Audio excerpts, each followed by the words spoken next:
Ahí está. Bueno, vamos a empezar. Eh, Buenos días a todos. Vamos a empezar esta nueva sesión del CIRPA. Eh, Hoy tenemos el gusto de tener a uno de nuestros compañeros coordinadores del seminario, Martín Ovalla, que va a presentar una mirada estratégica sobre el triángulo del litio. Eh, Me lo sacaste justo, Sí, perdón. marco Pasa, yo ya normativo los y dejé de ver. políticas productivas para el desarrollo de capacidades en base a recursos naturales. Eh, Martínez, bueno, tiene el grado en la UBA, hizo una maestría en la Universidad de Bolonia y se doctoró en la Universidad de Monash en Australia. Es investigador del CONICET, es el director del CENIT en la UNSAM.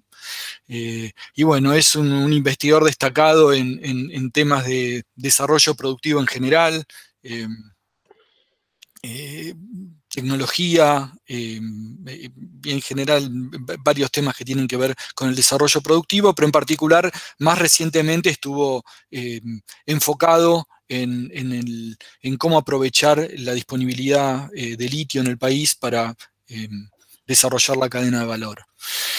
Y bueno, y como comentarista, hoy va a estar Sergio Drukarov. Sergio también tiene una trayectoria en investigación, en gran parte de la Universidad de General Sarmiento. También ha estado en la UIA. Ahora actualmente también, entiendo, dirige un proyecto en la UIA. Eh, y ha sido funcionario en particular a cargo del área de desarrollo de proveedores. Así que estamos muy contentos de tenerlo como comentarista, porque además de su conocimiento del tema en general, ha tenido experiencia de gestión en el tema. Así que bueno, va a ser queríamos en el CIRPA los organizadores tener la oportunidad de entender un poco tener la oportunidad de que alguien nos cuente un poco de la cadena en sí, de las oportunidades que se ofrecen y cómo aprovecharlas. Y bueno, vamos a tener esta gran sesión que esperemos que nos ayude a eso. Como siempre, Martín, 50 minutos de presentación. Durante la presentación, si hay alguna interrupción, quizás levante la mano a alguien solo para preguntas de clarificación. Y después van a estar los comentarios por parte de Sergio de 15 minutos, y después será lugar a preguntas en general de la audiencia y respuestas. Ahí les pido tanto a Martín como a Sergio a atenerse un poco a los tiempos, así después hay tiempo para la audiencia en general a que haga las preguntas. Así que sin más, Martín, muchas Excelente, gracias bueno. a los dos por aceptar participar de esta sesión. No, gracias a vos, a todo el CITPA y también a Sergio por aceptar la invitación de los comentarios. Si en algún momento yo no los veo, pero si en algún momento hay algún problema, me avisan. La presentación de hoy está basada sobre todo en un trabajo que hice para fundar, que tiene un área de recursos naturales, y estamos trabajando junto a CENIT en varias actividades. Tiene un área de recursos naturales y una de las líneas de trabajo sobre litio. Pero, digamos, los antecedentes inmediatos a este trabajo son un trabajo que hicimos con Paulo Pasquini sobre un trabajo comparativo sobre marcos normativos sobre el litio en los países de la región, y también el trabajo que hicimos con Andrés López, Paulo, Adrián Ramos, sobre el tema de eslabonamientos productivos en Argentina. Y ahí un poco, digamos, yo en particular llegué al litio un poco de casualidad, pero digamos que el tema tiene muchas dimensiones de análisis que son interesantes, ¿no? Hay una forma de ver el tema del litio que tiene que ver con todo el tema de la transición energética, porque el litio es un insumo crítico para la transición energética, sobre todo para la fabricación de baterías. Y otro que me parece que también, espero que la discusión de hoy pueda iluminar ese tema, que es el tema de recursos naturales y desarrollo. digamos, para poner un poco en contexto por qué estamos hablando de litio, digamos, algunos datos, y quiero, digamos, sobre todo una advertencia para Sergio. Estoy haciendo un poco de trampa porque el documento, como, digamos, la presentación, como comentaba, está basada sobre todo en el documento, pero como es un documento de trabajo que algún día se va a transformar, espero, en un artículo, lo estoy revisando todo el tiempo y a veces cuento la historia de distintas maneras y es hasta probable que haya cambiado algunas de mis ideas. Entonces, eh, quizás no coincide todo con lo que dice el documento, con la manera en que está presentado. La primera idea es que nosotros hablamos de litio en la región porque el litio es, como decía, un elemento crítico para la transición energética, y eso se refleja sobre todo en la cuestión de la demanda para baterías y, como se ve en el gráfico de la izquierda, para electromovilidad, ¿no? Estas son las proyecciones del crecimiento de la demanda de litio vinculada a la electromovilidad, que es el área gris que está en la parte inferior.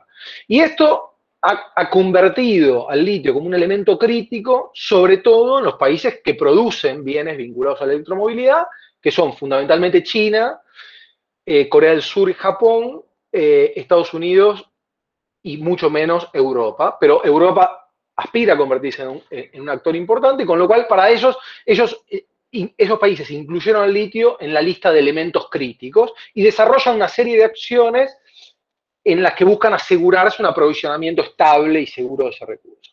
El espejo de eso es que los países que tienen recursos de litio dicen, bueno, si para ustedes es un elemento crítico, para nosotros pasa a ser un recurso estratégico. Y diría, en el gráfico de la derecha lo que vemos es que ha aumentado en los últimos 10 años, digamos, la identificación de recursos, pero que la región, los países de la región, que son fundamentalmente Bolivia, Argentina y Chile, mantienen más o menos el 58%, explican más o menos el 58% de los recursos mundiales, ¿no? Entonces, este sería como el primer, digamos, espejo. ¿Por qué consideramos que el litio es en la región un recurso estratégico? Sin embargo, hay dos cosas que vale la pena señalar. Primero, estos gráficos están un poco desordenados, pero si vemos el gráfico de abajo a la derecha, que presenta el valor de la producción mundial, lo que vemos de distintos recursos, lo que vemos es que en realidad el litio es un mercado de nicho. Es un mercado infinitamente más pequeño que el de oro o el cobre. Eso para mí es muy importante para poner en perspectiva, sobre todo, por ejemplo, para el caso argentino, las exportaciones de litio rondan los 200 millones de dólares. Esto quiere decir que aun cuando se multiplicara por 10, lo cual es ciencia ficción en el corto plazo, estaríamos hablando de 2.000 millones de dólares, con lo cual eso, digamos, de alguna manera, para mí sirve para subrayar que cuando hablamos de la importancia del litio, hablamos de una importancia que para mí está más vinculada a la cuestión estratégica de la transición energética, a la cuestión simbólica del potencial rol que Argentina puede tener en esa transición por tener recursos de litio, que a una cuestión al impacto económico que puede tener. También la otra cosa que vemos es que Argentina es el cuarto país productor de recursos de litio. Esto lo vemos en la torta, era el tercero y pasó a ser el cuarto, con lo cual también es un jugador, a pesar del volumen de recursos que tiene, es un jugador, digamos, relativamente pequeño con potencial, diría yo. Y si vemos la evolución lo que vemos es que el principal productor de recursos de litio, de compuesto o de litio, porque esto está medido de distintas maneras, pero el equivalente a carbonato de litio, en el mundo ha pasado a ser Australia, que ha superado a Chile, que era el principal productor, y Argentina, que en algún momento llegó a explicar el 15% de la producción, hoy está en el 8%. Con lo cual, al mismo tiempo que hemos desarrollado toda esta discusión sobre si el litio es estratégico o no estratégico, digamos que eso no se reflejó en un aumento sostenido de la importancia de Argentina como productor en el mundo. ¿Qué es lo que hago en este trabajo y qué me interesa discutir hoy? Primero, el trabajo lo que intenta es caracterizar las estrategias de política pública que se adoptaron en los 3 países de la región que tienen recursos de litio, Argentina, Bolivia y Chile, para desarrollar capacidades tecnológicas y productivas alrededor de la actividad, ¿no? Y después tratar de entender de qué manera, y esta es la parte como digamos que para mí es más especulativa, está en progreso, de qué manera el régimen de gobernanza del recurso, es decir, la forma en que se regula el régimen de propiedad, el régimen de explotación y de disposición del recurso,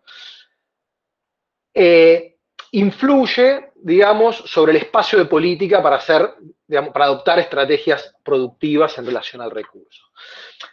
Esto para mí tiene el interés de esto es que, con motivo justamente de que el litio se ha convertido en un recurso estratégico, se desarrolló en torno al litio lo que algunos llaman como un imaginario sociotécnico, es decir, que el litio podría ser una plataforma para el desarrollo de capacidades tecnológicas y productivas, que no digo que sea exclusivo del litio, porque probablemente uno podría hacer el mismo, digamos, ejercicio con otros recursos naturales.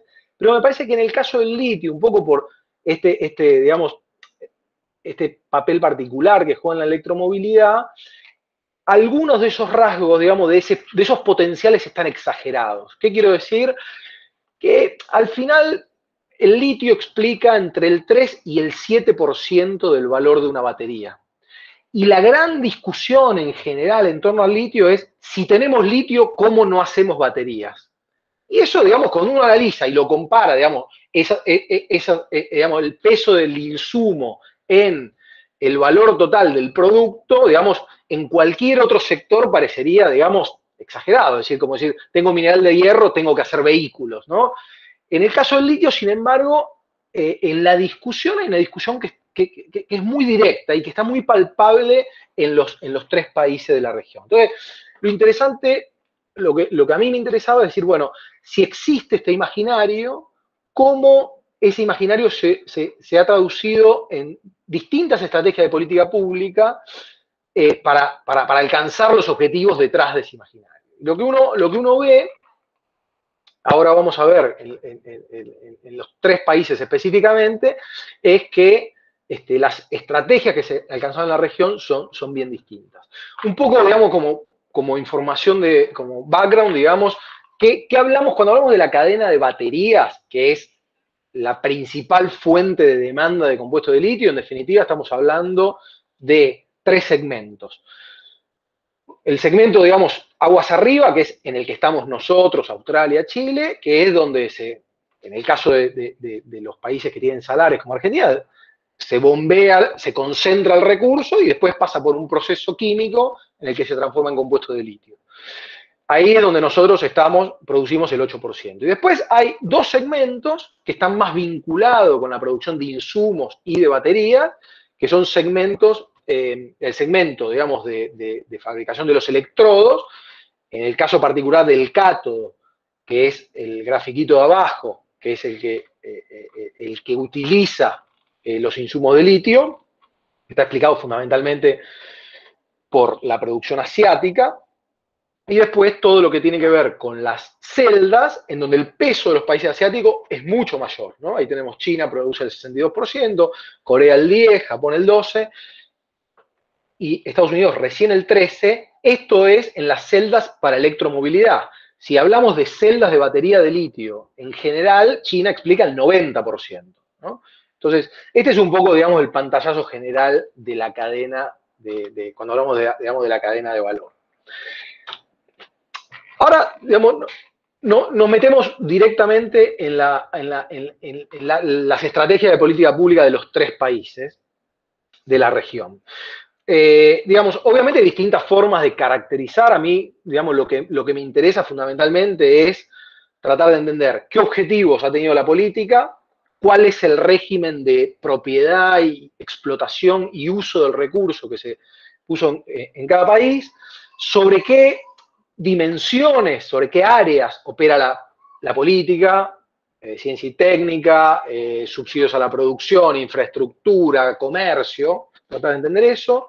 Y después, ¿cuál es el régimen de gobernanza de la política? Fundamentalmente, una dimensión relevante es si la política es una política, digamos, gobernada por un sistema federal o unitario, ¿no? El primer caso es el caso, digamos, que voy a presentar, el caso de Bolivia, que me parece que es un caso relativamente conocido, con visibilidad en la prensa, digamos, y podría, digamos, yo lo describo como un caso de desarrollo integral y autónomo. ¿Por qué? Porque en Bolivia, en línea con la política digamos, de nacionalismo de los recursos de Evo Morales, digamos, que trajo Evo Morales y sus coaliciones de apoyo a partir de 2006, el litio es considerado un recurso estratégico y eso implica que tiene un marco normativo particular. Y en segundo lugar, se adopta una política nacionalista que implica, digamos, un control del Estado muy fuerte sobre el recurso, pero que yo he llamado, digamos, un nacionalismo radical, porque va mucho más allá del nacionalismo adoptado, por ejemplo, en hidrocarburos, donde fundamentalmente lo que se hizo fue renegociar los contratos de explotación con empresas privadas, o otros recursos mineros, aún en la región de Potosí, donde se encuentra el litio, donde la principal mina del país está operada por una compañía japonesa. En el caso del litio, lo que se define es que la explotación del recurso va a estar en manos del Estado. Otro rasgo particular de la estrategia boliviana es que además se adopta un enfoque integral, es decir, que va, como ellos llaman, del salar a la batería. Es decir, no solo hay un control sobre el recurso, sino que hay la aspiración de desarrollar toda una cadena de valor en la que el Estado, y por eso, digamos, el otro punto que tiene que ver con el desarrollo autónomo, el Estado va a tener un control del 100% en la fase de la explotación del recurso y va a poder asociarse con actores privados, y cuando digo privados, digo sobre todo extranjeros, en la fase de fabricación de electrodos y fabricación de baterías, con una participación mayoritaria del Estado y hasta el 49% de actores privados. La gestión de este proceso, digamos, que tiene, como digamos, uno podría decir, bueno, la gestión política y la gestión operativa está en manos del Estado, en una primera instancia en la mano del Comibol, que es la gran empresa estatal minera boliviana, y a partir de 2017 una empresa estratégica creada a tal fin que se llama ILB, Yacimiento de Litio Boliviano. Entonces, estas dos cuestiones, digamos, que la gobernanza política y operativa esté en manos del Estado, hace que toda la visión de este proceso sea un proceso extremadamente centralizada en el Estado central. ¿Cuáles son los focos de la política boliviana? Fundamentalmente, en el año 2010, Bolivia presenta lo que llaman la estrategia de industrialización, en donde se plantea 3 etapas.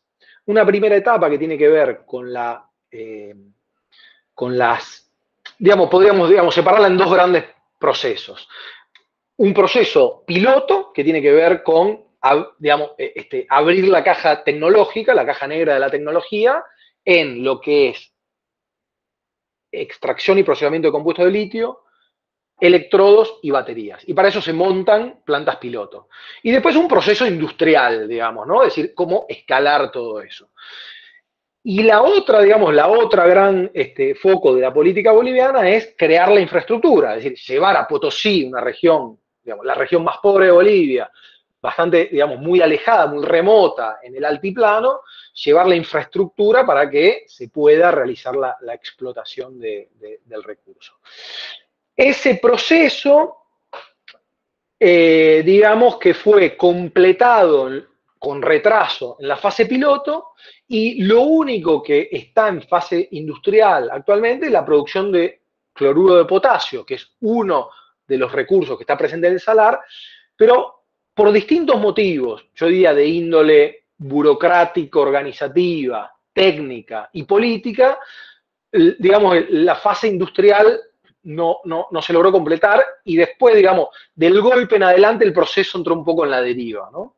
Eso después, si a alguno le interesa, podemos discutirlo. Pero digamos, entonces, estrategia boliviana, nacionalismo, un proceso autónomo del salar a la batería y muy concentrado, digamos, en el sector público. El otro caso es el caso chileno. El caso chileno guarda algunas similitudes con el caso boliviano, pero al mismo tiempo tiene diferencias muy, muy significativas. Digamos, las similitudes yo las concentraría en dos puntos. El primero es que por motivos muy distintos al caso boliviano, el recurso, el litio es un recurso estratégico en Chile. Esto nace en los años 70, porque el litio tiene uso nuclear. Entonces, el gobierno Pinochet lo declara estratégico y digamos, entre el 76 y comienzo de los 80 se establece un marco normativo muy restrictivo para el litio, donde no se puede concesionar a actores privados, con la excepción de que antes de esa normativa se había dado algunas tenencias a Codelco, a Enami y a la Corfo, y entonces las actuales explotaciones de litio, en definitiva, son contratos privados, contratos entre la Corfo y actores privados que están excluidos de esa legislación restrictiva.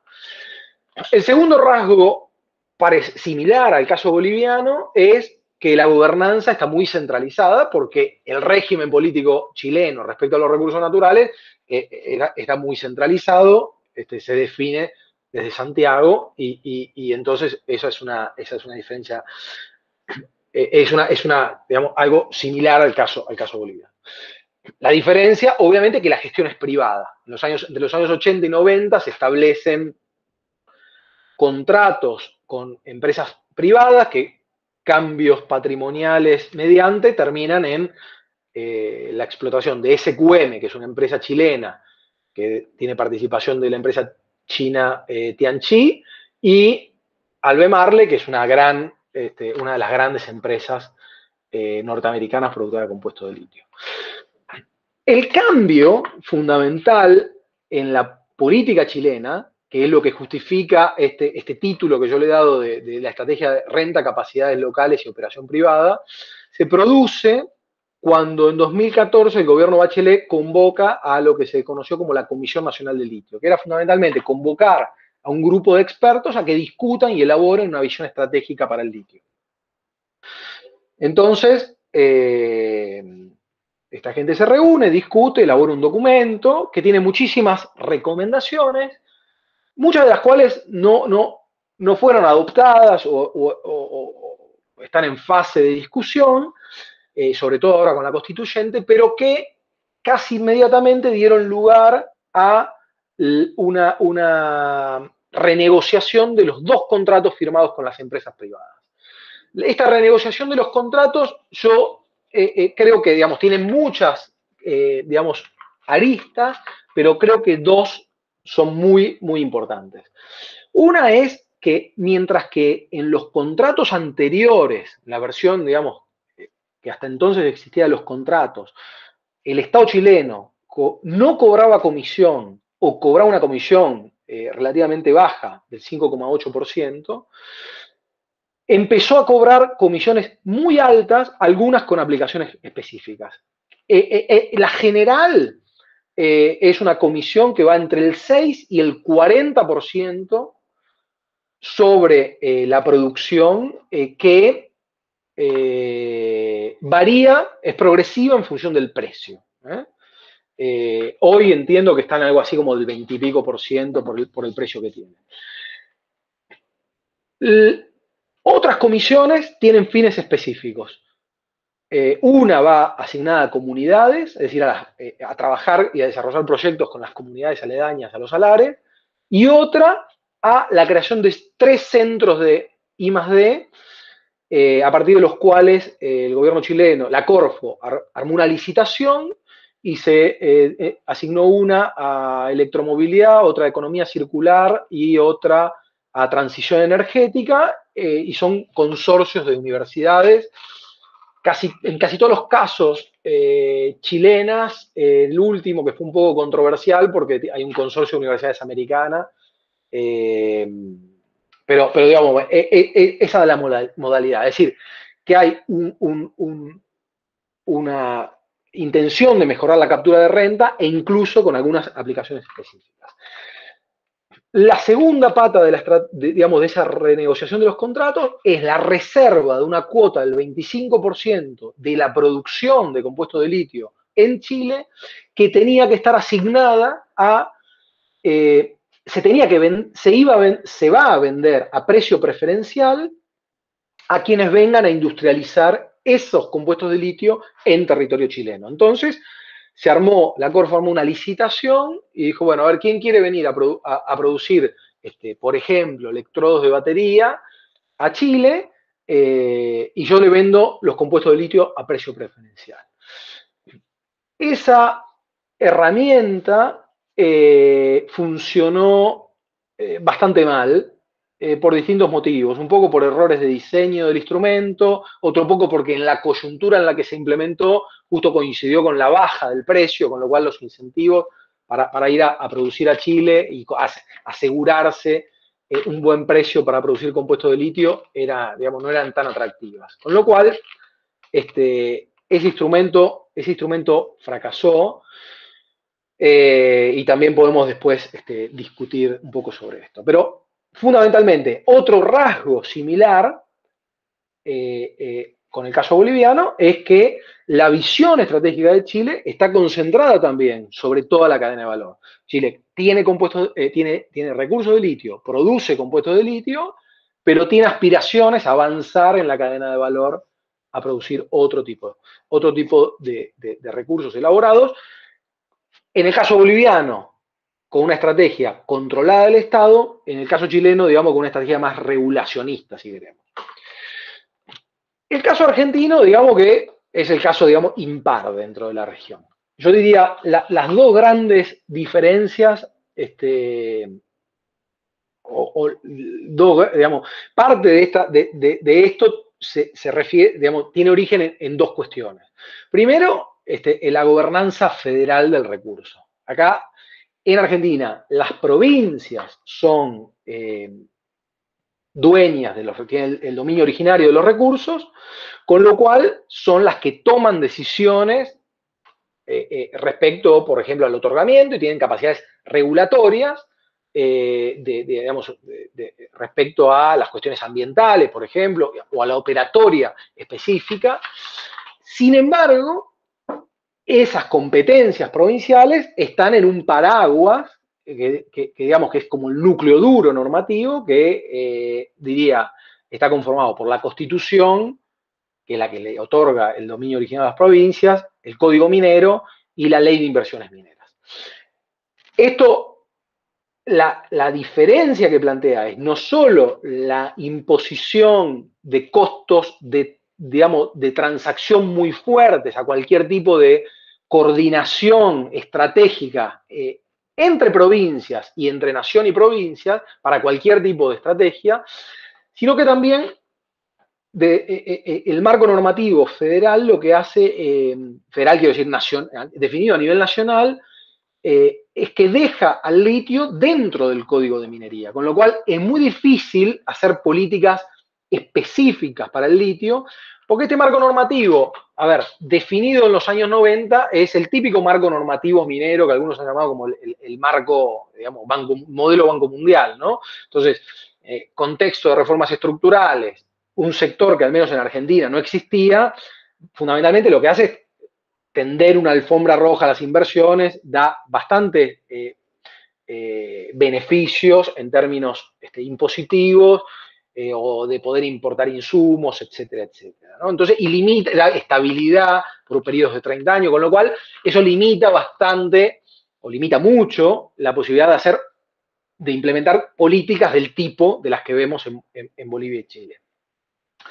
Obviamente, en este marco, la operación es una operación privada y digamos, el gran contraste que uno ve respecto a los casos chileno y boliviano, y subrayo, más allá de las virtudes y defectos que puedan tener, digamos, estoy hablando del diseño, más allá de virtudes y defectos que puedan tener a esas experiencias, la digamos, la cuestión que uno identifica muy claramente es como una desarticulación total de la aplicación de los distintos instrumentos. Desarticulación, yo diría, entre mismos niveles, es decir, entre provincias. Un ejemplo, cada provincia tiene un régimen de compra provincial, donde ponen, bueno, el X% de las compras vinculadas a la actividad tienen que ser dentro de la provincia. Segundo, lo cual ya limita bastante el tema de escala. Segundo, entre nación y entre provincias. Es decir, ahí Sergio va a contar bien, pero digamos, la nación tiene algunos instrumentos que podrían servir para el desarrollo, digamos, del sector minero, y las provincias o no están enteradas, o no le interesa, o hacen poco uso, vamos a decir así, de ese tipo de recursos. Y eso tiene que ver un poco también, creo yo, con un problema de incentivos que plantea el régimen. Es decir, el régimen te plantea el control del recurso a la provincia. Obviamente, la provincia quiere apropiarse lo máximo posible, capturar lo máximo posible la renta y todos los beneficios asociados a ese recurso, pero el que tiene recursos para hacer política pública, hacer política industrial, vamos a llamar, o científico-tecnológica, es la nación. Con lo cual ahí digamos que hay un problema de coordinación que no termina de resolverse. Y se da el caso, por ejemplo, otro ejemplo ilustrativo, que la nación hace políticas para el desarrollo de baterías, eventualmente para productores que nunca van a tener acceso al recurso, a los compuestos de litio. Es decir, hoy ya no, pero hasta hace unos años, quizás un investigador, para hacer investigaciones sobre baterías, tenía que importar litio porque acá no tenía acceso.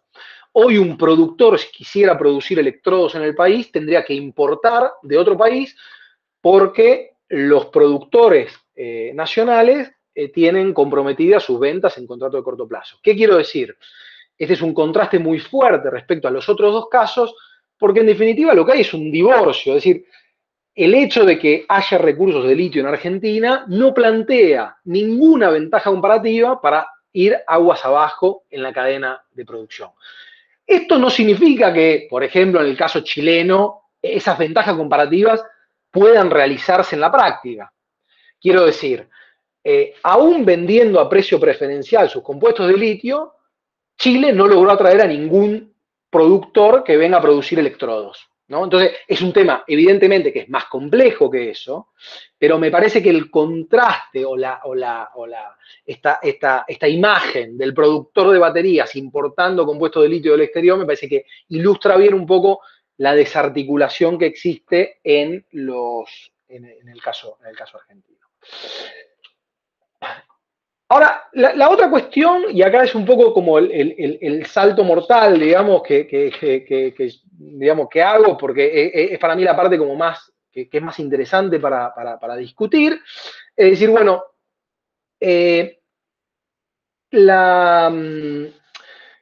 si uno compara, ¿qué tiene que ver el marco normativo en todo esto? Yo creo que el marco normativo, y en esto he ido quizás moderando mi visión a lo largo del tiempo, capaz que cuando hicimos aquel trabajo con Andrés y Paulo, digamos, yo en particular, digamos, podía decir algunas cosas con más seguridad que ahora, sobre todo porque a medida que he conocido más el caso chileno y boliviano, he moderado mis ideas sobre el caso argentino. Pero digamos, que para mí, digamos, los contrastes fuertes y que algo nos pueden decir sobre cómo pensar una estrategia para Argentina. La primera cuestión es tener un régimen específico versus tener un régimen federal. Entonces, acá, digamos, evidentemente, tener un régimen específico te da mayor posibilidad de control sobre el recurso y a priori te da más espacio para hacer política productiva sobre el recurso. Por ejemplo, podés poner normas específicas de tipo tributario, de tipo o de control sobre el recurso, que En el caso de Argentina es imposible poner porque el marco normativo no te lo permite. La segunda cuestión que para mí sí es importante, la cuestión de un régimen centralizado versus un régimen federal. Yo creo que, no estoy seguro si esto es políticamente correcto o no, pero digamos, para mí el régimen federal en este caso genera muchos inconvenientes. Y en el caso, diría, del litio más, porque además son provincias que son relativamente, digamos, económicamente más retrasadas, con lo cual cualquier tipo, digamos, de jugar sola o de negociar con actores privados se hace más difícil. Y además porque pensar una estrategia centralizada tiene un montón de costos de transacción que en el caso boliviano y chileno, digamos, no están presentes. La otra cuestión es la cuestión, digamos, sobre el control del recurso. Creo que acá el marco normativo argentino no te da ninguna, digamos que es un marco liberal, no te da ninguna posibilidad de decir, como en el caso chileno, decir, bueno, hay una cuota de esto que yo lo voy a reservar a esto. Entonces, yo no sé si eso funciona o no funciona o cuánto puede funcionar. Lo que sí estoy seguro es que es mucho más difícil hacer un desarrollo integral de la cadena de valor cuando vos no tenés ningún control sobre el recurso. Vuelvo a esta ilustración. Un productor de baterías en Argentina tiene que importar compuestos de litio. No tiene forma de acceder. Entonces, digamos que son tres rasgos que a mí me parece que son importantes para pensar, ¿no? Si yo tuviera que pensar, digamos, yendo a la literatura de recursos naturales y desarrollo, si tuviera que evaluar, obviamente evaluar estas estrategias, digamos, sería injusto, porque algunas tienen 4 o 5 años, con lo cual sería injusto hacer una evaluación terminante, ¿no? Pero digamos, para mí hay 3 factores que son fundamentales para pensar en la cuestión de recursos y desarrollo. Los casos exitosos, vamos a poner Noruega, Australia, Canadá, aún los Estados Unidos, los países nórdicos, digamos, uno encuentra como 3 factores comunes, más allá del equilibrio público-privado. Uno es, digamos, primero que el recurso sea demandado, que tenga como un pico de demanda a nivel internacional, pero después se encuentra, bueno, que ese incentivo de la demanda esté acompañado por, uno, un proceso de creación de conocimiento vinculado al recurso. 2, que ese proceso de creación de conocimiento involucre a muchos actores de manera tal que no solamente sea, digamos, más rico el proceso, sino que tenga más capacidad de difusión en el tejido productivo.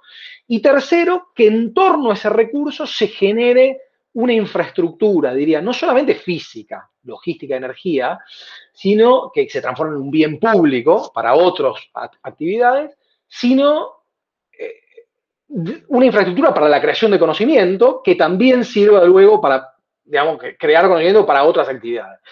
Universidades, laboratorios, recursos humanos, etcétera, etcétera, etcétera. Entonces, si uno tiene que analizar al menos la trayectoria de estos 3 países, sin decir, bueno, voy a hacer una evaluación, pero las trayectorias, yo diría, bueno, las 3 estrategias quedan como rengas en algunos de estos puntos, ¿no? Entonces, tenés el caso boliviano, que es un caso de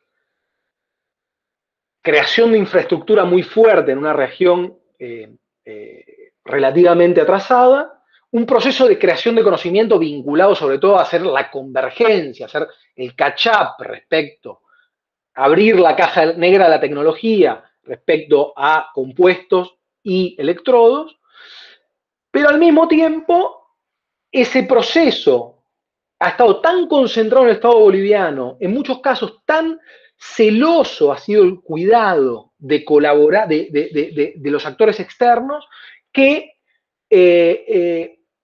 quedó, digamos, encontró un techo en un momento. Y creo que ese techo, el Estado, digamos, la estrategia boliviana la reconoce cuando en el año 2017 empieza a buscar y firma en el 2018 un acuerdo con una empresa alemana, que en definitiva, por un vericueto, digamos, leuleyo, se considera que está dentro del marco normativo, que respeta, digamos, los lineamientos del marco normativo, pero que en definitiva termina siendo para producir compuestos de litio, porque el acuerdo era para producir hidróxido de litio a partir de salmueras residuales, es decir, de todo aquello que el proceso boliviano no lograba resolver, de los residuos en los que evidentemente quedaba mucho litio porque el proceso no era lo suficientemente bueno, porque la salmuera boliviana es una salmuera complicada porque tiene mucho magnesio, etcétera, etcétera, ese acuerdo con la empresa boliviana se iba a producir compuestos de litio. Entonces,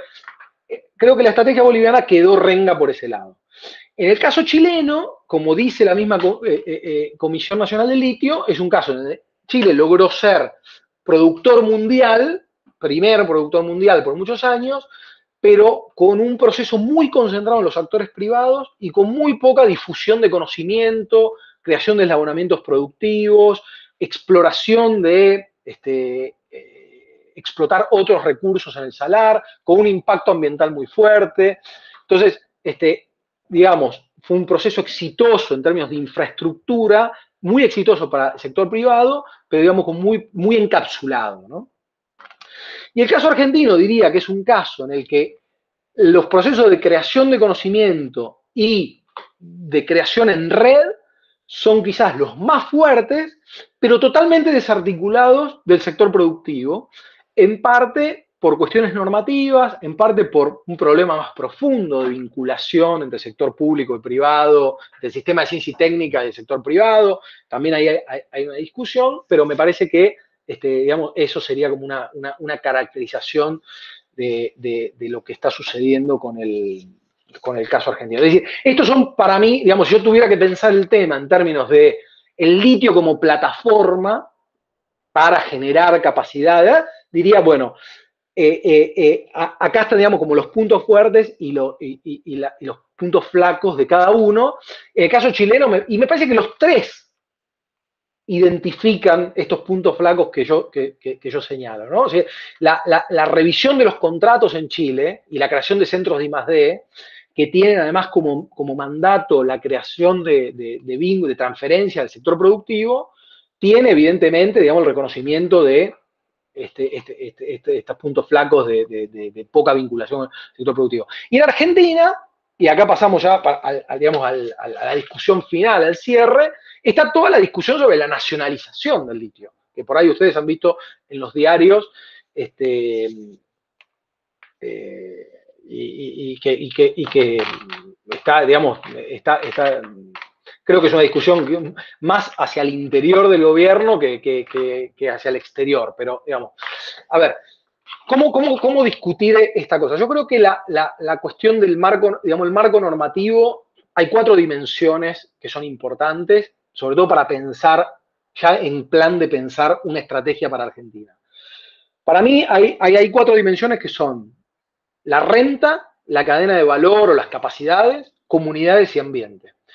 Comunidades y ambiente, hago acá el disclaimer, yo no hablé nada de eso. Y sin embargo es un tema crucial. Es decir, comunidades y medio ambiente tiene poder de veto sobre el resto. Basta ver qué sucede con la minería en el país. Si vos no solucionas el tema de comunidades y ambiente, no hay actividad, cero. Con lo cual, yo no lo traté acá, pero es muy importante y como últimamente digo, si no lo resolvés vos, te lo resuelve el mercado, porque hoy Europa ya está poniendo condicionamientos sobre temas de comunidades y ambiente. Es decir, si no cumplís ciertos requisitos, no compro. Sobre el tema renta, creo que el marco normativo tiene una incidencia fundamental porque vos podrías solucionar tu problema de renta con un tema de modificación de los contratos con empresas privadas que hoy no podés hacer. Y sobre la cadena de valor, tenés creo, como decía antes, que influye sobre la capacidad de hacer planeamiento estratégico, un desarrollo integral de la cadena, pero al mismo tiempo creo que tiene muchas limitaciones. Como demuestra la experiencia chilena, yo creo que, y boliviana, es decir, podés tener un control de la cadena de valor, pero si no generás capacidades, tenés cero producción. Y al mismo tiempo hay otra discusión que es interesante, creo, para en general hablar, digamos, de los recursos naturales, que es cuánta ventaja te da ser dueño del recurso para avanzar aguas abajo en la cadena de valor. Un poco la discusión que nosotros planteábamos con Andrés, con Paulo, con Adrián Ramos, era, la verdad que si yo tuviera que empezar una estrategia, diría, la empezaría por desarrollar capacidades y enlaunamientos en torno al recurso, no irme al final de la cadena, ¿no? Porque hay mil cuestiones, digamos, cuestiones que son tecnológicas, cuestiones que son de tipo de geografía del comercio, cuestiones que son con que no tenés demanda de vehículos, con lo cual no puedes producir baterías localmente, porque casi no hay transporte internacional de baterías, o tiende a reducirse porque, digamos, para ponerlo brutalmente, las baterías explotan, ¿no?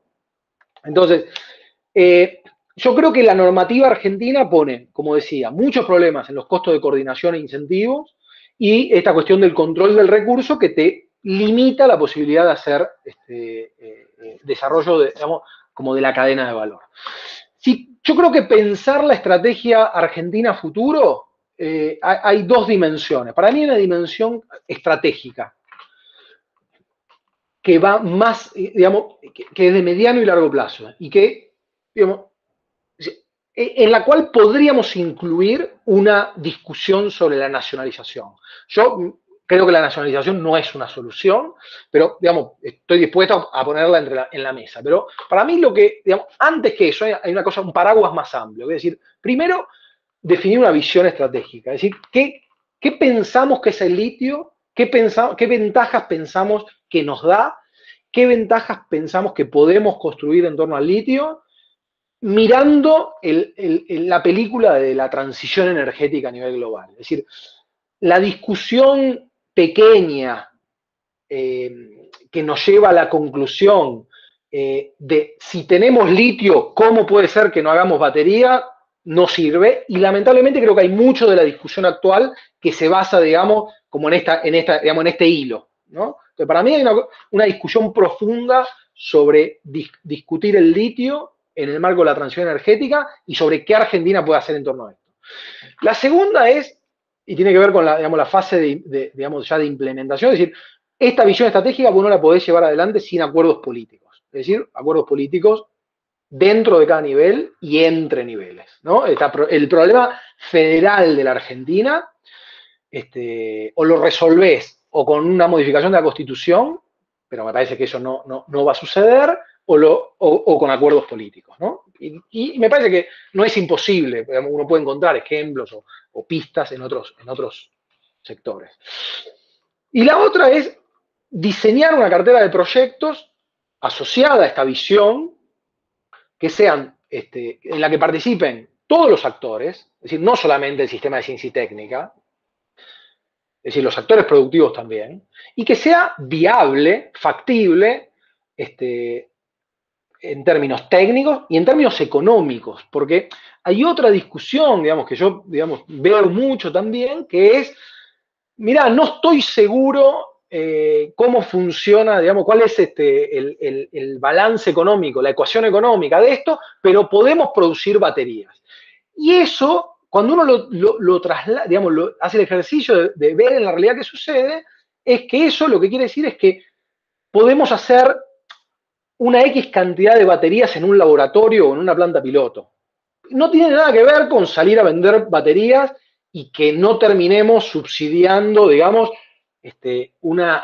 dando un subsidio enorme, una transferencia enorme de recursos a 2 o 3 productores de batería. Un asterisco. Yo no, digamos, estoy de acuerdo que ese proceso de aprendizaje puede tener un subsidio inicial, me parece fenómeno, funciona así, no hay otra forma de aprender, pero digo que hay que pensar ese proceso en el marco de cuál es la carrera a la que querés sumarte, ¿no? Mi sensación es que la carrera de la batería es una carrera que queda lejos de Argentina, que ni siquiera es rentable, porque cuando vos analizás los márgenes, y vos no tenés una escala monumental, no son grandes. Entonces yo lo que siempre me pregunto es si no hay nichos de baterías en los cuales tenga sentido entrar. Y la segunda, pensar acuerdos institucionales, ya no los grandes acuerdos políticos, acuerdos institucionales, reglas para que estos proyectos tengan sentido. Es decir, que haya algún mecanismo de vinculación entre el sistema de ciencia y técnica y el sector privado, ¿no? Esa mínimo arreglo. Sin embargo, yo creo que hay una agenda, este es mi último slide, una agenda de corto plazo. ¿Y a qué llamo agenda de corto plazo? Hoy hay en Argentina, pongamos unos 50 proyectos, más de 50 proyectos, de los cuales dos o tres, uno va a empezar, dos están en marcha, uno va a empezar el año que viene, en los próximos 2 o 3 años se van a ampliar 2 que están en marcha, y después hay 5, 6, 7 que están, que pueden llegar a entrar en operaciones en los próximos años. Entonces, lo que yo llamo corto plazo en realidad es, ¿qué pasa si entran esos proyectos en funcionamiento? Lo que pasa es que hay un montón de cosas que no tenemos. Entonces, hay una agenda que es una agenda que va más allá de la estrategia, y es una agenda que, en mi visión, es una agenda que podría diseñarse pasado mañana. La primera es la agenda de vinculación, es decir, cómo hago para vincular todo los más de 100 investigadores que están haciendo trabajos vinculados al litio, cómo los vinculo con el sistema productivo. Esa vinculación hoy no existe. La segunda es cómo hago un programa de desarrollo de proveedores que tiene 2 niveles, ¿no? Hay un nivel de servicios básicos en donde el INTI está haciendo algo, que está muy vinculado quizás al tema de las comunidades, porque son servicios como, no sé, de limpieza, logística, catering, etcétera, etcétera. Pero hay un servicio de proveedores un poco más high-tech que está perdido hoy, digamos, no existe. Y que si estos proyectos entran en funcionamiento, digamos, una oportunidad perdida o un cuello de botella. Incluso hay insumos para el sector que va a haber que importar. Insumos, digamos, por ejemplo, la soda ash, ¿no? Que es un insumo que hoy se trae de Río Negro y que tendría que importarse. La otra es el mundo del trabajo. Digamos, ahí hay un montón de competencias que no están disponibles. Digamos, la brecha entre la oferta y demanda de competencias está digamos, es grande y puede ser muy grande. Otra cuestión, la cuestión de energía y logística, hoy no pueden entrar en funcionamiento un montón no podrían, porque fundamentalmente no hay energía y cuando lo querés exportar no tenés cómo sacarlo de ahí. Después la cuestión de la renta, como decía antes, la cuestión de la renta es difícil de controlar cuando no tenés posibilidad de modificar tu sistema impositivo, pero al mismo tiempo hay un tema que se está perdiendo, que es el tema del precio. Hoy hay 2 empresas que operan en Argentina. Argentina tiene el precio de exportación mundial más bajo del mundo. Un poco de compuessto de carbonato de litio. Un poco de esto se debe a que la calidad de algunos de los compuestos que se exportan no es tan buena, pero otro poco tiene que ver porque no hay, digamos, el control que se hace sobre, digamos, los precios de transferencia es muy malo. Entonces, hay empresas que están haciendo comercio intrafirma y hay un alto porcentaje de esa renta que se está perdiendo. Es decir, es cierto que hay digamos, que el marco normativo te limita mucho la posibilidad de capturar renta, pero al mismo tiempo hay una parte de esa renta que no la capturás porque no tenés capacidad de capturarla, por tu capacidad de gestión o tu voluntad o no sé por qué, pero digamos, hay una cuestión que se te escapa por ahí. Y la otra cuestión es la cuestión de YPF litio, que es un proyecto que está dentro de YPF, pero que no termino de entender. Alguno de ustedes quizás haya visto, hace unos 2 meses, Telam publicó, YPF se lanza al sector de litio. Quienes estamos ahí un poco averiguamos un poco de qué se trataba y dijeron, no, esto mañana. Telam dio de baja el link al día siguiente. Entonces yo creo que eso tiene un poco que ver con la interna que hay dentro del gobierno de nacionalización versus no nacionalización. La idea de YPF litio tiene que ver con la no nacionalización, es decir, en lugar de nacionalizar, vayamos con una empresa donde hay participación estatal, que yo creo que podría morigerar muchos de los problemas que pone el marco normativo. Es decir, hay una parte de captación de renta que iría por ahí, parte de desarrollo de la cadena de valor podría ir por ahí. Entonces, nada, creo que forma parte de la agenda de corto plazo. Bueno, creo que me pasé 1 minuto, pero no sé si están ahí. Ahora me voy a asomar porque hace rato que no los veo. Sí, acá estamos, Martín, buenísimo, buenísimo, muchas gracias. Y tocaste algún botón, me parece, y te fuiste de la reunión. Pero bueno, contamos con que ya se reintegre nuevamente. Y bueno, Sergio, tus comentarios. Gracias, Juan Carlos. Bueno, espero que vuelva Martín, porque la verdad que hizo una presentación muy, muy completa. Voy a hablar mucho menos que él y menos que 15 minutos, me parece, porque me parece que va a haber muchas preguntas. Quizá focalizar sobre algunos aspectos que me parecieron de mayor interés, de un trabajo muy completo, además comparativo con Bolivia y con Chile.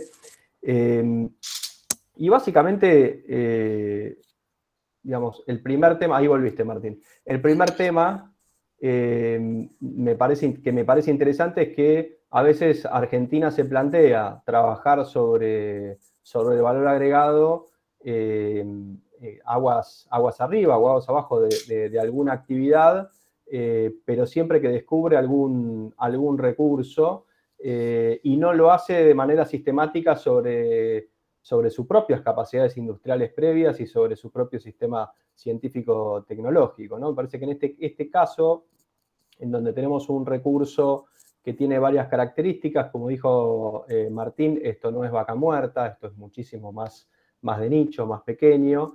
En segunda instancia, la cadena de valor está más fragmentada en términos de que parecería que tener la extracción no te genera mayores capacidades en algunos eslabones superiores o inferiores, digamos, de la cadena en su procesamiento, en su industrialización, ni tampoco parece tener, como en la parte más de hidrocarburos, aspectos idiosincráticos en donde tus aprendizajes y tu know-how sea muy distinto al que tiene tus países vecinos. Entonces, desde ese punto de vista, me parece que el tratamiento que se hace de esta problemática es tremendamente pertinente y muy interesante, y nos plantea el desafío de identificar básicamente cuál sería el propósito, ¿no? A mí me parece que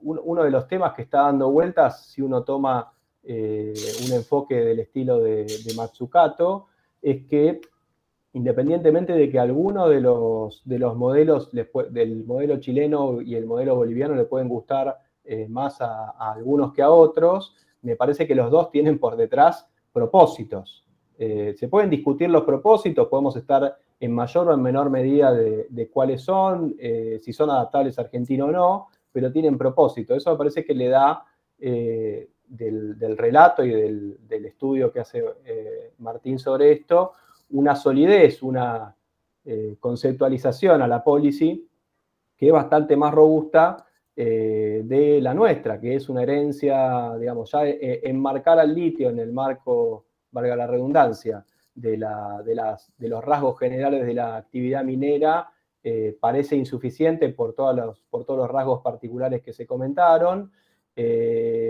y además aparece en medio de esta transición energética, en medio de un interés muy puntual de explotar estos recursos, que nos viene dado por la geopolítica, que no ha sido una voluntad nacional, digamos, impulsar esto, que nos encontramos con esto, y que además nos encontramos con esto en el marco de una ventana de oportunidad de años que no es tampoco ni 40 ni 50 años. Pueden ser 20, y algunos dicen que puede ser un poquito menos incluso. Que para los que vivimos en la Argentina es muchísimo tiempo por todas las cosas que nos pasan, pero para las inversiones y para el desarrollo y para el diseño de policy, no necesariamente es un tiempo demasiado holgado. Entonces, esa tensión, en el marco además de tener una descentralización de los recursos en las provincias, con estrategias distintas, con estrategias que bien se señalan en el trabajo, en torno a una mirada más ortodoxa de promuevo la inversión y me preocupo, digamos, porque esa rueda gire y después vemos si hay algo más buenísimo, contra la otra que es la rueda no gira hasta que yo no tenga garantizado que el recurso que por la propia gobernanza de nuestro sistema normativo dice que es mío, me garantizo que esto derrame, que quede acá adentro, ¿no? Perdón si estoy siendo mucho menos articulado académicamente que Martín, pero me sale ponerlo en estos términos. Y la verdad es que, en definitiva, esa es la tensión. El marco normativo le da la potestad a las provincias de sentirse con derecho y la obligación, desde el punto de vista de que tienen que atender a sus comunidades. Y acá también hay otra tensión, que es la confusión entre lo que puede ser un compre local o una política de contenido local y lo que puede ser una política de desarrollo sostenible de comunidades. Digamos, son ejes totalmente distintos desde el punto de vista de los objetivos y de lo que se puede lograr con cada una de estas políticas, y todavía no hay una separación estricta de estos dos ejes en lo que se ven los marcos normativos, sobre todo cuando uno va a los compres provinciales y lo que se está promoviendo prácticamente no necesita promoción, porque lo que se puede realmente desarrollar, o digamos, lo que inmediatamente la actividad de la inversión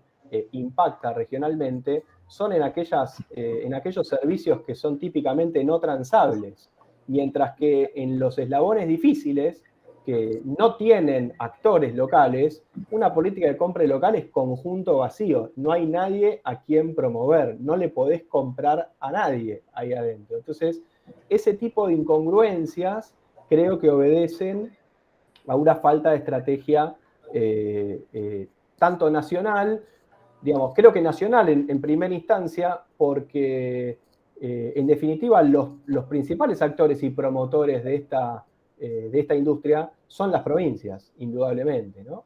A mí me parece interesante también ilustrar algo que no era el foco del trabajo, pero que Martín en otra investigación hace poquito mostraba, no específicamente del litio, pero sí de un instrumento de policy que trabajó el gobierno nacional en su administración anterior, que era las mesas sectoriales.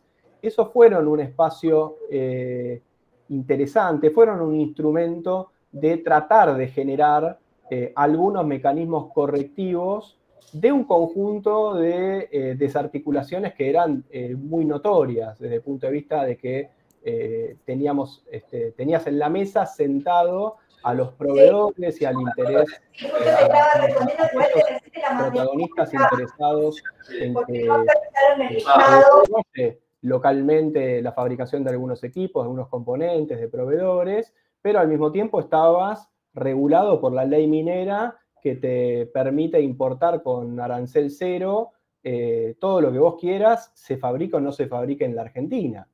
Entonces, es incomparable el rango de una mesa sectorial que depende de las voluntades políticas y de la vocación más o menos productiva de distintos actores en ese momento, contra una normativa de ese nivel de exigencia, ¿no? Y que obedece también a que, producto de fallas y de inconsistencias intertemporales de las políticas que de repente tienen incentivos, pero no se logran plasmar o llegan incompletos, a veces producto de situaciones macroeconómicas, a veces producto de limitaciones en el giro de utilidades, limitaciones en lo que tiene que ver con los precios fijados en su momento como testigos de algunas variables clave de los contratos y de las licitaciones, hace que después los premios que uno tenga que dar para que la actividad ocurra sean inconsistentes con buscar otros objetivos que no sean solamente promover la actividad, ¿no? Es como que la zanahoria para que la actividad ocurra termina siendo tan grande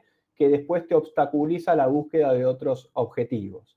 Y ese me parece que es una de las lecciones que me parece que nos está dejando este caso. Hay otros, no es la única industria que tiene este tipo de cuestiones, pero la verdad que me parecía interesante destacarlas, ¿no? Además, con el agravante de que Argentina no se mencionó, pero porque es un dato de la realidad, digamos, pero conviene recordarlo, más allá de que no es una actividad tremendamente intensiva en financiamiento, la realidad es que necesitas financiamiento, y los actores que están dispuestos a hacer este tipo de inversiones y que tienen estos recursos, si bien hay actores nacionales, como se ha mencionado, necesitan habitualmente de alguna alianza con capitales del exterior, e inclusive necesitan algunas alianzas tecnológicas, por lo menos en algunos nichos, más allá de que Argentina en eso posiblemente tenga un desarrollo bastante superior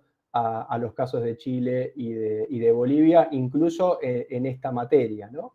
Que después le cuesta, digamos, materializar en cuestiones productivas específicas, pero que los insumos básicos del sistema de innovación están latentes y les falta darle, como les decía, me parece al principio, este propósito. Creo que estas son algunas de las reflexiones que me parece que las podría cerrar señalando, básicamente que es importante resolver las tensiones entre el corto plazo y la necesidad de algunos actores que están promoviendo esta actividad por mostrar resultados y la ausencia de una estrategia, de un propósito que nos ayude a gobernar y a ser más consistente la búsqueda de distintos objetivos en una industria que tiene muchas complejidades y en donde nada es instantáneo. Argentina tiene distintos eslabones que están conectados. Si uno lo piensa en términos del mapa de la complejidad de Hausmann, seguro que uno encuentra árboles cercanos en estos términos de capacidades que tiene, pero esos árboles tienen que tener a los actores y además tienen que tener un sistema de incentivos, un ecosistema institucional que me parece que es lo más importante y prioritario de corregir. Quiero dejar acá para dar espacio a las intervenciones, pero esos son mis comentarios y bueno, obviamente felicitar el trabajo y la presentación que para mí realmente es muy, muy buena. Bueno, gracias Sergio, buenísimo los comentarios. Martín, no sé si vos querés reaccionar a los comentarios o empezar a tomar preguntas y después un primer set de preguntas y después contestar esas preguntas junto con los comentarios. Podemos entrar a las preguntas. Los comentarios de Sergio son muy precisos y de quien ha, digamos, experimentado la gestión. Entonces él tiene, me parece, una sensibilidad de la política pública que desde mi silla es imposible de experimentar. Entonces, creo que la visión de Sergio es muy precisa respecto a las dificultades, a la falta de visión. Entonces, me alegra que compartamos, que él refuerce y que ponga en mejores palabras las cosas que yo conté. Bueno, excelente. Entonces abrimos el espacio a preguntas. El que tenga una pregunta ya arranque y también está esta función de levantar la mano para hacerlo más ordenado, como quieran. Arranquemos con preguntas. Quien quiera hacer una pregunta que arranque. Yo tengo una. Buenas. ¿Me escucha? Sí. Martín, en línea con lo que decía Sergio y esta dificultad que decías que impone el sistema federal, la existencia de mesas que puedan llegar a servir para solucionar los problemas de coordinación y quizás de incentivos y quizás dar alguna garantía para que los productores locales tengan acceso al recurso, etcétera, ¿es algo que puede derivar en algo? ¿O por ahí tenés alguna experiencia vista donde haya servido? ¿O son cosas que no terminan en nada? Me acuerdo que en el primer trabajo, en alguna entrevista, alguien nos dijo: mesas se arman todo el tiempo, y la verdad que al final está lleno de mesas y no sirven para nada. No sé si será el caso. Y no sé si te acordás. Sí. Yo voy a decir algo, pero el que puede contestar eso es Sergio. No, es súper interesante, Paulo, y la respuesta favorita de los economistas es depende. Puede ser la nada o puede ser algo interesante. Quizá a riesgo te estoy citando, Martín, me parece, pero digo, me parece que cuando hay propósitos y actores que realmente se ven involucrados de alto nivel en esas mesas, y a mí me parece que en aquel momento el involucramiento no solo de ministros, sino del nivel presidente en la mesa, le daba una potencia realmente que ninguna otra actividad de coordinación tiene. Por supuesto que hay distintos estilos y cada uno puede optar por unos u otros, pero la realidad es que en el caso del litio, no vamos a hacer una revisión de todas, pero en el caso del litio sí se resolvieron algunos temas bastante puntuales, que son los típicos temas en donde la múltiple ventanilla obstaculiza su resolución. Es decir, que si una compañía que invierte en la extracción de litio en Argentina tiene que ir a hablar con el ministro de Transporte de la provincia en donde la ruta está rota para garantizar la salida en tiempo y forma, competitiva de la extracción, estás complicado, digamos, porque no sabés que eso, o quizás puede pasar en la provincia, pero no pasa en la nación, que es el que financia esa obra. Entonces, ese tipo de cosas han resultado provechosas. Ahora, es bastante táctico, eso es táctico. Desde el punto de vista estratégico, me parece que se requiere otro tipo de instancias, quizá menos populosas en cuanto a actores, porque estas eran mesas muy grandes y muy diversas y eso tenía mucho valor desde lo táctico, pero quizá desde lo estratégico podrían ser no quiero decir ecuménicas, pero que te ayuden a identificar a los actores que realmente tienen capacidad de llegar a cumplir los objetivos, roles y competencias. Sorry, Arrelo, una cosita más, porque Martín decía que es muy importante el acuerdo político para esto, pero al mismo tiempo decía que hay que establecer una estrategia y esto es algo de largo plazo. ¿Qué lugar va a ocupar Argentina? ¿Cuánta vigencia pueden tener estas mesas y los signos de los gobiernos van cambiando en los distintos niveles, ¿no? Ese sería el... Ahora, Juanca, tomamos varias. Dale. Estaban Juan Pablo Dikowski, Matías Goodman y yo después. Tomá esas, no tengo nadie más que haya levantado la mano. Tomá ese set al menos, contestá eso y después seguimos con más. Hola, soy Juan Pablo, ¿me escuchan? Sí. No tengo cámara ahora, así que voy a hablar desde la clandestinidad. Bueno, yo tuve oportunidad de ser director en el ámbito de la Secretaría de Política Económica en el Ministerio entre el 2011 y el 2015 y estuvimos trabajando temas de litio. Entonces, lo primero que tengo para decir es que está buenísimo, que la presentación me pareció excelente y muy atinada y me respondió algunas preguntas que siempre tuve en relación con eso. Y me surgen un pequeño set de preguntas un poco desconectadas entre sí, pero que me surgen. Martín, contestá las que te parezcan, las que puedas, las que tengas ganas. La primera es en relación a la distribución de la renta. Vos mencionaste al pasar con el caso de YPF que las empresas públicas podían ser un instrumento en ese sentido. Por aquella época se creó, y creo que todavía existe, y me pareció ver que vos la mencionabas en una de las filminas, la empresa jujeña, esta GEMSE. La pregunta es si sirvió para... A mí me dio en ese momento la sensación de que tenía ese objetivo, digamos, de ser un canal de la renta, para la renta, más que para algún otro tipo de política. Te quería preguntar si vos tenías alguna opinión al respecto. La segunda pregunta, están muy desconectadas. Tiene que ver, vos no dijiste que no dijiste nada del tema ambiental, pero también te quería preguntar si tenés opinión puntualmente sobre llamémosle el impacto o el grado de disrupción ambiental que tiene particularmente la explotación de litio en el salar, la extracción de la salmuera, etcétera. Mi sensación en ese momento, yo no tuve oportunidad de ir a un salar, pero era que el impacto era relativamente bajo si uno lo compara con el fracking o la minería a cielo abierto. Si tenés opinión sobre eso, también.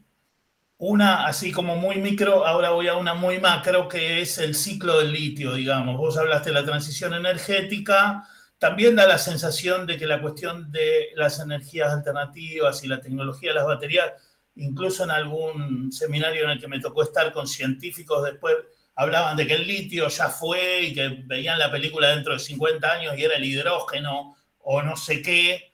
Bueno, digamos, también es decir, bueno, voy a correr una carrera que a lo mejor en 20 años ya no gasté un montón de esfuerzo y no existe más. Esa es la otra pregunta.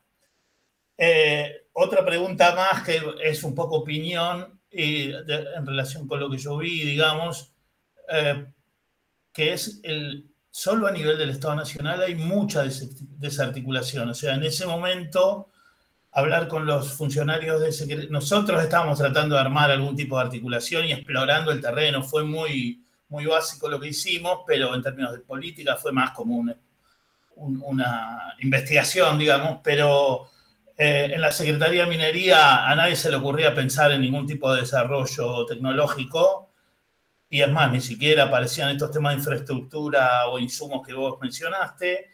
Y por otro lado, cuando hablabas con investigadores de la Universidad de La Plata o de Córdoba en electroquímica, te decían, o sea, pero ¿cómo? ¿El litio no está ahí esperando que vayamos a industrializarlo? Ni sabían que había proyectos ya privados, asignados, etcétera, y cómo podía ser la manera de la apropiación. Y existía esto que vos dijiste, de que tenían que importar insumos, digamos. Bueno, gracias, Juan Pablo. Matías. ¿Qué tal? Buenas tardes, Martín. Muy buena presentación y los comentarios de Sergio también. Mi pregunta va en relación a la experiencia, Martín, que tal vez esté en los casos del exterior, pero tal vez, bueno, también en la pequeña experiencia del norte, en relación a cómo fue el proceso por el cual los actores elaboraron una estrategia, en el sentido de, esto también que lo comentaba Sergio, ¿no? Esta idea de, como primer paso, tal vez tener una estrategia de por qué y para qué queremos litio, ¿no? O sea, como si considerás que el proceso en los otros países fue exitoso, no de que la estrategia es exitosa, sino que el proceso de armar una estrategia fue exitoso.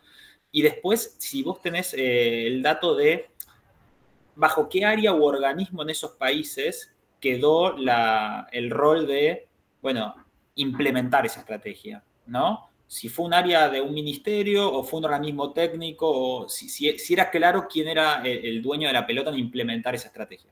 Esa es la pregunta. Bueno, yo, Martín, te quería primero preguntar lo siguiente. Mostraste al principio el caso de Australia, que produce casi la mitad del mineral de litio, pero no produce nada aguas abajo, o no lo vi en los gráficos.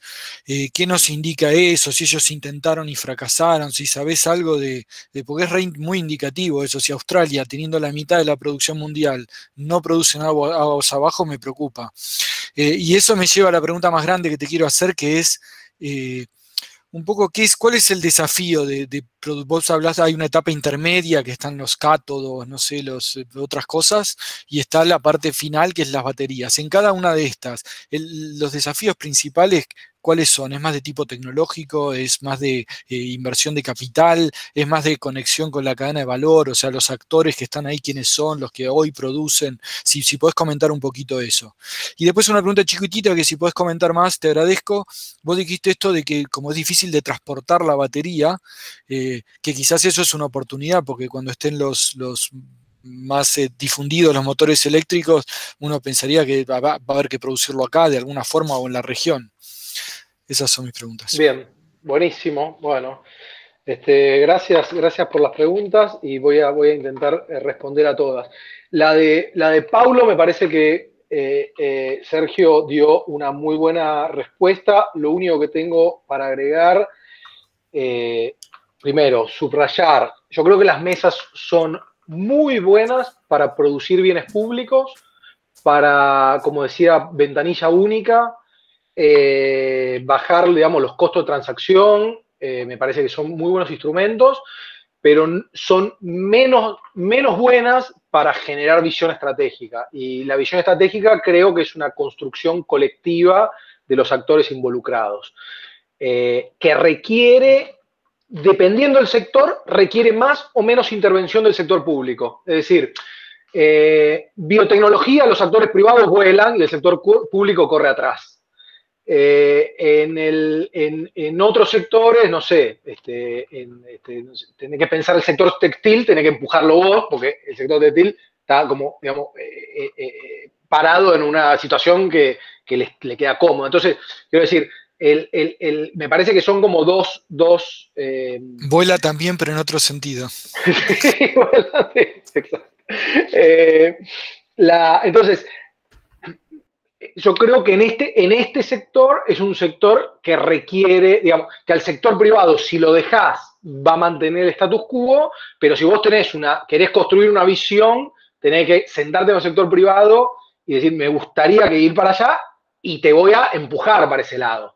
El tema es cuáles son las herramientas que tenés. Yo creo que a veces tenemos más herramientas de las que pensamos. Es decir, hay cierta discrecionalidad en el uso de algunas herramientas que digamos, nosotros lo hemos discutido, Pablo, lo hemos escrito. Es decir, el marco normativo te reduce mucho el espacio, pero yo fui aprendiendo que hay mucha discrecionalidad en todo eso y que hay formas en las que se podría llegar a acuerdos. Y creo que hidrocarburos es una referencia por lo bueno y por lo malo. Es decir, hay posibilidad de acordar reglas entre actores y al mismo tiempo, también, Sergio, si después querés retomar, pero Vaca Muerta tiene un vector que es cómo puede empujar el desarrollo de proveedores. Y Sergio me parece que le tocó estar ahí, y ahí está como, hay un límite en la voluntad de eso, en el que chocás un poco contra los intereses. Entonces,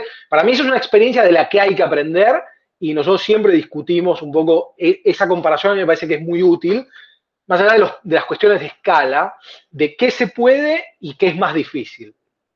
Entonces, para la cuestión de Vaca Muerta me parece que es interesante. Respecto a las preguntas de Juan Pablo, GEMSE. GEMSE es, diría, por un lado, es una respuesta que tiene puntos en común con otras respuestas provinciales, y donde se crea una empresa pública provincial que, dado las restricciones que hay para establecer mayores regalías, por ejemplo, van de socio en el emprendimiento, y es una forma como de tratar de capturar renta. Creo que en GEMSE tiene como el adicional de que eso se hizo junto con una declaración del litio como estratégico para la provincia, y se estableció que la participación de GEMSE en ese momento en Sales de Jujuy, que es el joint venture entre Toyota y Orocobre, le iba a dar a GEMSE como el acceso a un 5% de la cuota de producción para industrializar GEMSE podía decidir a quién le vendía ese 5%, y la idea de GEMSE era utilizar ese 5% para atraer a algún actor externo y decirle: te vendo este litio si lo venís a industrializar en la provincia. ¿Cuál es la limitación de esa herramienta? Muchas. Primero, había que venderlo a precio de mercado, con lo cual la única forma de que alguien estuviera interesado en venir a acceder a esa cuota, comprarla a precio de mercado e instalarse en Jujuy, era que fuera un actor muy marginal que no pudiera comprar litio en un contexto de restricción de la oferta, ¿no? De exceso de demanda. Entonces, bueno, me aseguro, pero pago el costo de ir a producir algo a la provincia de Jujuy. Ese era el convenio que se había hecho en aquel momento con la empresa italiana. La segunda restricción es que la cuota, y esta es una restricción del sistema federal, la cuota que tenía GEMSE, para ser utilizada, tenía que industrializarse en la provincia de Jujuy.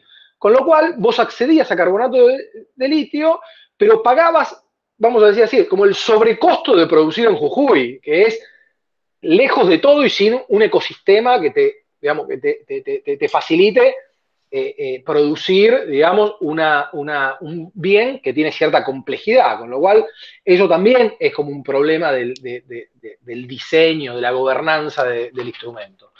Y la otra, que en definitiva Toyota no estaban tampoco nada contento en darle un 5%, digamos, Toyota, que es parte de la compañía y se vende a sí misma, darle un 5% a un competidor. Con lo cual, tampoco tenía mucho sentido. Entonces, GEMSE tenía como ese doble propósito: capturar renta y la cuota. Y la captura de renta me parece que es un instrumento limitado en ese caso, porque si yo no entiendo mal, la participación de GEMSE está financiada por Toyota. Si Toyota le da un préstamo a GEMSE y dice: vos querés ser parte del emprendimiento, te doy un préstamo y me lo vas repagando con los beneficios. Entonces, ese es el tema de GEMSE. La cuestión del impacto ambiental es un tema complicado, en el cual yo, digamos, como que acá hablo como lector informado, pero no soy un especialista. Por un lado, yo lo que veo es que hay un montón de especialistas y organizaciones medioambientales, por así decir, que señalan y que han estudiado el impacto, sobre todo, diría, en dos ámbitos. Uno es la cuestión de los residuos que genera el proceso, y otro, que es el más controversial, es la cuestión del... perdón, pero tengo uno que me hace un poco de ruido y yo soy un poco... me desconcentro fácilmente. No sé si, Flor, si ahí tenés para...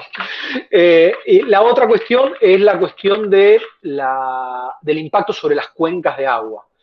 Es decir, el salar forma parte de una cuenca conectada con sistemas con humedales.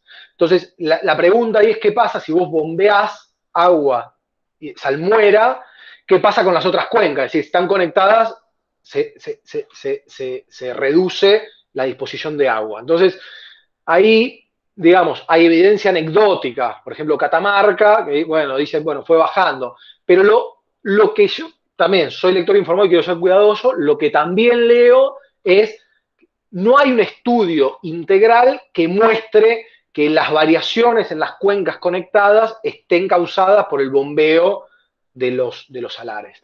Hasta ahí puedo llegar, digamos, mostrándote cuáles son como las dos visiones. No sería capaz de jugarme por una o por otra. Sí es cierto que en el contexto de la minería de litio es considerada como una minería relativamente limpia. Respecto al ciclo del litio, a ver, acá, digamos, es todo incertidumbre. Sergio decía, se habla como de ventanas. Habitualmente se hablaba como una ventana de 20 años. Uno podría ver cuáles son las tecnologías que compiten. Y yo diría que hay como dos grandes tecnologías. Una es otras tecnologías de batería del tipo las que usan azufre, por ejemplo, que son para mí las que están como más avanzadas. Cuando vos ves eso, decís, bueno, lo que generalmente uno lee es que en los próximos 10 años eso no va a tener escala.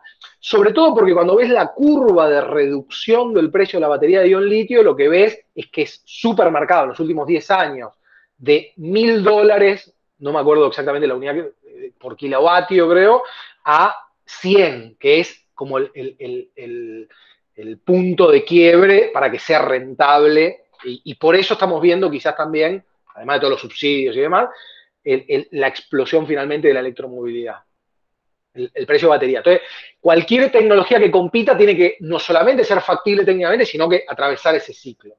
El otro es el hidrógeno, y la verdad que yo lo que leo, probablemente porque estoy sesgado, que leo colegas que son como muy del palo del litio, pero lo ven como una cosa que es imposible, que los costos no dan por ningún lado, que hoy se habla generalmente del tema de la celda de hidrógeno, por ejemplo, para camiones, que es lo único que podría ser, pero para llegar a vehículos,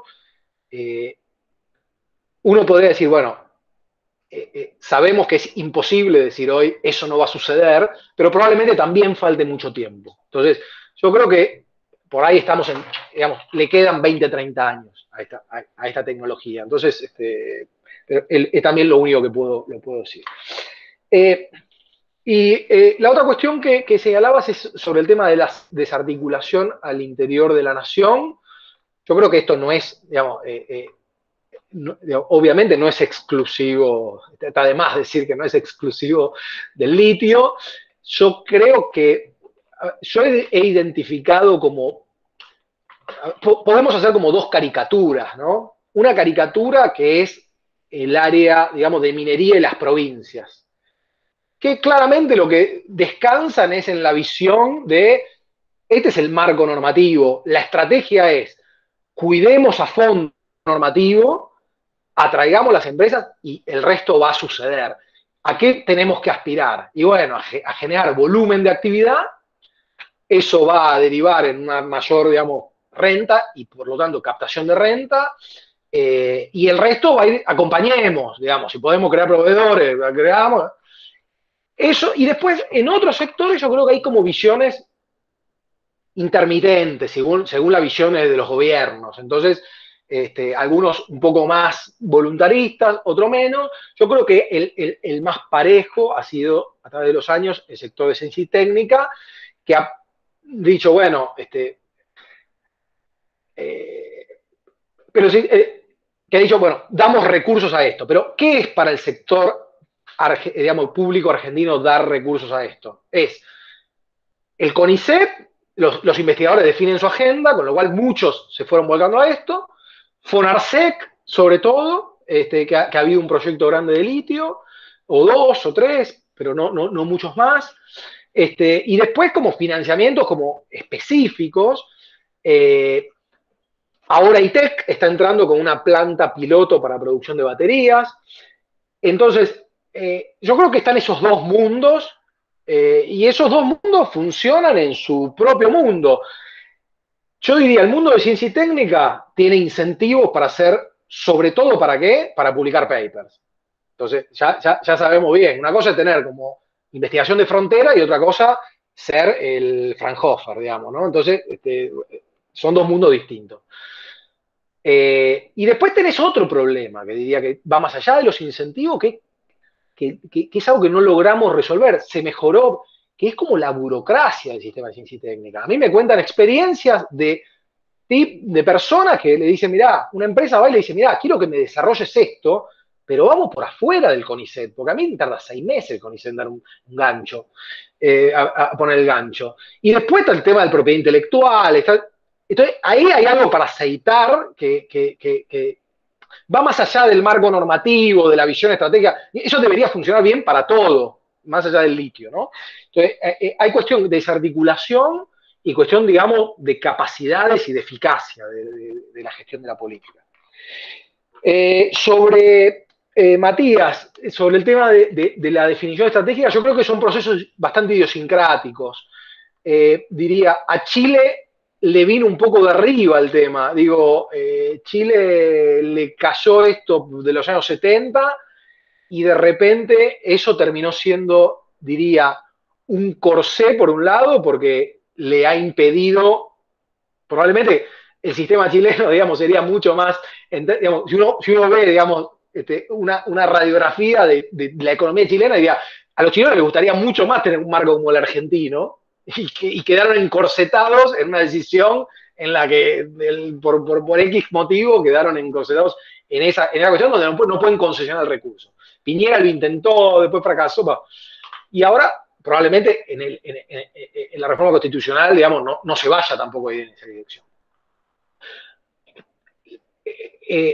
Pero ese corsé creo que le sirvió también para decir, bueno, si definimos un marco, una visión estratégica, les dio como un control sobre una posibilidad de controlar esa visión, le dio instrumentos para controlar esa visión, que el resto, digamos, que si tuvieran un marco más liberal no tendrían, ¿no? Entonces, yo diría que ahí también hay, pero eso es muy idiosincrático del proceso chileno, y lo veo con el boliviano. O sea, Evo Morales llega con una visión del nacionalismo, y si vos me preguntás, digamos, ¿qué cuentan, digamos, los relatos, si querés, históricos? Vino un sindicato de campesinos de la región de Potosí, que se llama Las Frutcas, que era aliado al MAS, y eran de la región, y le dijeron a Morales, con un ingeniero belga que vivía en la región, y dijeron, che, esto está en litio acá tenemos que ir para este lado. Ellos habían tenido una experiencia muy traumática en los 90, con la que después terminó siendo la FMC argentina. FMC empezó en Argentina, luego de haber fracasado, intentar entrar en Bolivia, y derivó en eso, pero también es muy idiosincrático. ¿En qué sentido? En el sentido de que, bueno, viendo la experiencia de hidrocarburos, podría haber salido para digamos, una cosa más moderada, digamos, en donde el gobierno tuviera contratos donde capacidad de captación de renta, pero lo explotara un privado. Entonces, yo creo que la experiencia traumática de los 90, más un actor cerca del Salar que terminó, digamos, siendo aliado terminó dándole ese. Pero si vos me preguntás, creo que hubo como también, digamos, no podría decir que esto Morales lo haya visto y que tenía esta idea, ¿no? Que vio cómo era la película de electromovilidad y dijo, tenemos que jugar este partido. Eso, ¿qué nos dice para Argentina? creo que nada, que creo que tenemos que ver nosotros cómo lo hacemos, de que no hay efectivamente una receta. Del mismo modo, de dónde cae. Esto en Bolivia cayó, en un momento cayó en la Comibol, que era la Corporación Minera Boliviana, y eso era un problema, porque para un país tradicionalmente minero, el litio un poco, diría, cae en la actividad minera, pero es muy distinto de la actividad minera tradicional, sobre todo en salares. Entonces, ahí, digamos, eso entraba como en la lista 20 de prioridad de la Comibol, nadie da bola, habían que firmar 50. Eso terminó cambiando y dijimos, bueno, hagamos una empresa estratégica y se terminó como mudando la gestión política y operativa de eso.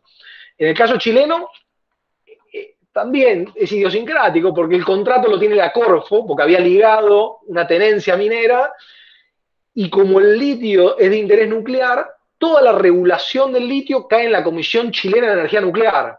Con lo cual, también, ¿qué podemos aprender de eso? Creo que nada, no sé, que veamos. Entonces, me parece que son dos procesos bastante idiosincráticos. Pregunta de Juanga, Australia. Bueno, digamos, ahí por ahí no lo conté bien, pero el litio es un recurso superabundante en la Tierra, contrariamente a lo que uno puede pensar. La ventaja que tienen Argentina, Chile y un poco menos Bolivia, y la ventaja que tiene Australia es que se puede que se puede concentrar a un costo relativamente bajo.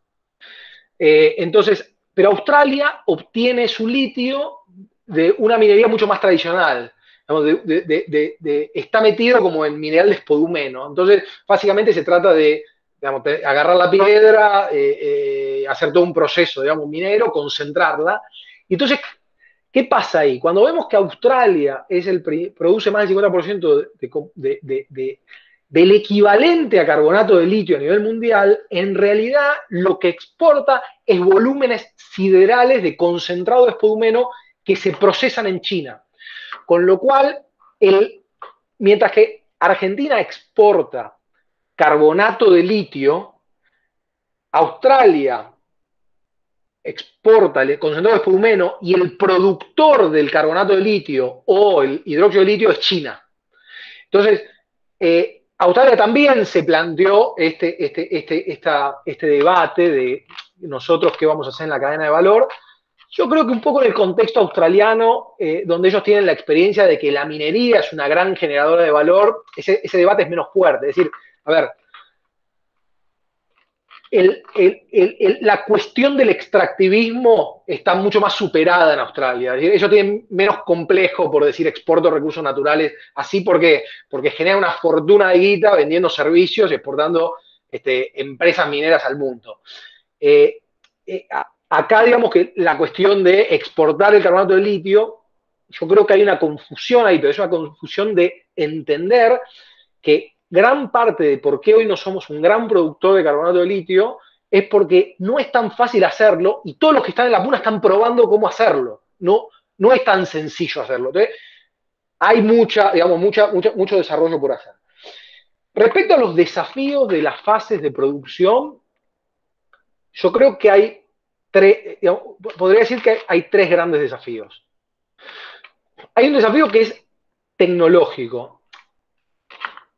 El proceso es un proceso bastante maduro. Al final, digamos que aparentemente, digamos, y acá también soy un lector informado, son como prensas que hacen, digamos, láminas que se enrollan y hacen una pila. Digamos, si abrís la pila, ves laminitas, bueno. Por eso hay tipos acá en Argentina que están haciendo, digamos, tratando de modificar la arquitectura de la celda. Eso es como una cosa de frontera. Es decir, ¿cómo hago con nanotecnología todo lo que se hace desde hace 50 años del mismo modo en el tema de baterías? Pero la tecnología dominante es esa. ¿Cuál es el desafío tecnológico? Es cómo hago eso de manera eficiente. Es decir, sabemos cómo funciona más o menos, el tema es, digamos, a producir, digamos, no sé, como Panasonic y Tesla, tener una Gigafactory de 30 gigas. Bueno, eso es un desafío. Entonces hay un problema ahí de tecnológico. Y después hay un problema que es un problema doble, que es el problema, que están atados, que es el problema de la escala. Es decir, esa tecnología para ser eficiente requiere escala, y para tener escala tiene que tener un mercado. Y esto va atado a tu otra pregunta, que tiene que ver con el mercado. Y esto es fundamental entenderlo. Hoy Europa es una de las principales regiones de expansión de fábrica de celdas de batería, porque hace pocos años tomó la decisión estratégica de que la electromovilidad iba a suceder y ellos querían ser un jugador. No existe ser competitivo en electromovilidad si no producís la batería cerca. Entonces, eso para nosotros es una limitación. ¿Por qué? Porque no tenemos un mercado de electromovilidad, te diría que ni siquiera incipiente. Entonces,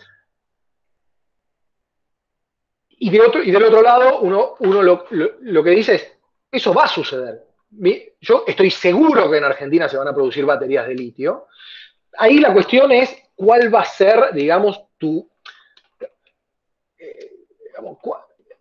cuán integrado va a estar ese proceso, ¿no? Es decir, si vas a ser un ensamblador de baterías, si vas a producir todo el proceso acá, es decir, o va a llegar eso cuando sea un proceso súper maduro y ya, digamos, no, la crema, digamos, sea chiquitita. Entonces, yo creo que la discusión es más esa que otra. Entonces, yo creo que mientras acá no haya un mercado de electromovilidad / energía renovable, que es el otro gran mercado de crecimiento, es decir, si vos tenés energías renovables, en algún momento necesitas acumular, sobre todo en lo que es domiciliaria, no tanto si tenés un parque eólico que lo inyectás directo, pero si tenés domiciliario lo necesitas, o tenés, digamos, sistemas como cápsulas de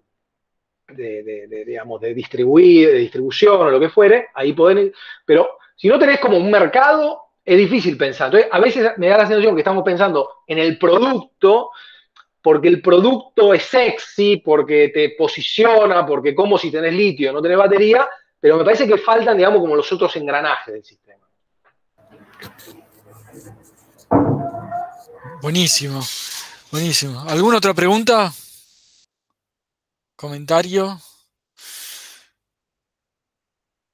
Bueno, entonces damos por concluida esta sesión. Creo que cumplió los objetivos que teníamos. Yo creo que aprendí mucho, creo que muchos se sentirán lo mismo. Martín, muchísimas gracias por la presentación, y Sergio, gracias por el comentario. Y bueno, nos vemos en un mes. Buenísimo, muchas gracias. Adiós. Gracias, Sergio.